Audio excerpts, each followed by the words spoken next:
Dans une intersection sans signalisation, je cède le passage à droite.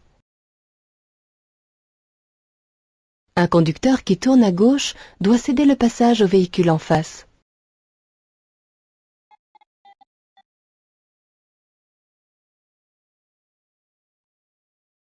En présence d'une signalisation céder le passage, je laisse passer les usagers venant de gauche et de droite. L'arrêt n'est pas obligatoire.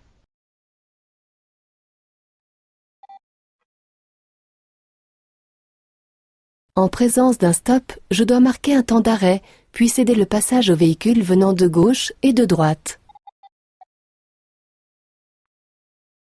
Le panneau « Priorité ponctuelle de passage » signale que je bénéficierai de la priorité uniquement à la prochaine intersection.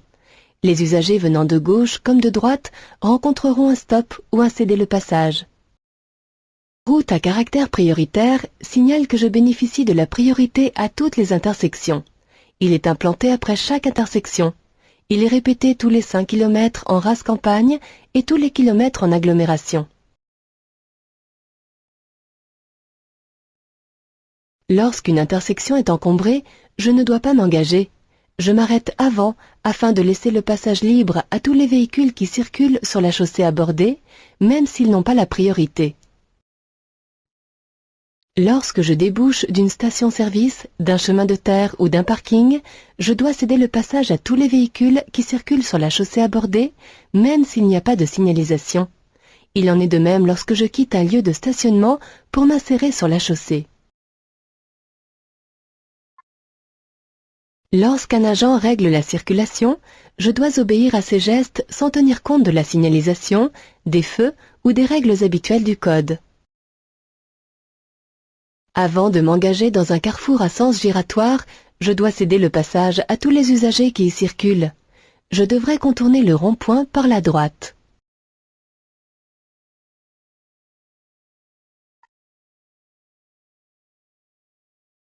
Lorsque j'aborde un rond-point sans signalisation, je m'engage dans le carrefour sans céder le passage à gauche. Je contourne le rond-point par la droite. Je cède le passage aux usagers qui, venant de droite, s'engagent dans le rond-point. Au feu vert, je passe. Les véhicules qui viennent de gauche et de droite rencontrent un feu rouge. Il en est de même pour les piétons devant moi.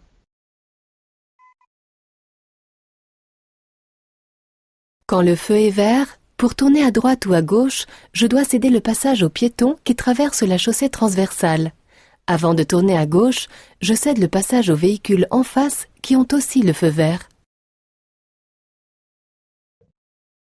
Parfois, une croix rouge est visible sur le feu situé de l'autre côté de l'intersection. Lorsqu'elle s'allume, cela signifie que les usagers en face ont le feu rouge. Au feu jaune fixe, je dois m'arrêter sauf en cas de danger. Ce feu reste allumé 3 à 5 secondes avant de passer au rouge. Quand je rencontre un feu jaune clignotant à une intersection, je dois appliquer la règle de la priorité à droite s'il n'y a pas de signalisation, tenir compte des panneaux de priorité lorsqu'ils sont implantés, céder le passage aux piétons car les feux qui les concernent sont éteints. Au feu rouge, je dois impérativement m'arrêter. L'arrêt doit se faire avant le feu ou avant le passage piéton s'il y en a un. Les feux en forme de flèche s'adressent aux véhicules qui suivent la direction indiquée par la flèche. Ils ont la même signification que les autres feux tricolores. Lors des changements de direction, à gauche ou à droite, la flèche verte me donne la priorité. La flèche jaune clignotante autorise à passer, malgré le feu rouge, à condition de suivre la direction qu'elle indique. Toutefois, elle ne donne pas la priorité. Si le tricolore ne fonctionne pas, je dois appliquer la règle de la priorité à droite s'il n'y a pas de signalisation, tenir compte des panneaux de priorité lorsqu'ils sont implantés, céder le passage aux piétons.